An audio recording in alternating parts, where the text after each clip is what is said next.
na sinabi ko sa inyo, grabe, si Ramon Bautista tama. Nung winard na ako na masasaktan ako sa pag-ibig, tama siya. Ang sakit pala talaga.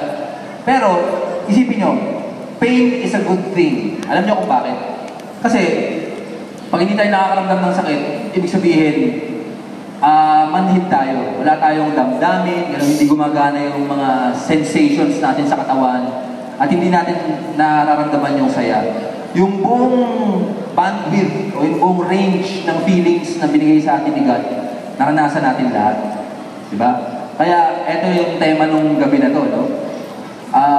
Yung pain, nandyan yan para malaman natin na in danger tayo. Para alam natin kung kailan titigil, kailan na kailangan na mag-ingat. Diba? Siyempre, pag nakatapak tayo ng tamtax, diba? Nakatapak na kay tamtax? Hindi. Tapak. Tapak. Hindi. Minsan aksidente, di ba siya tumatangos sa sapatos natin yun? Di ba?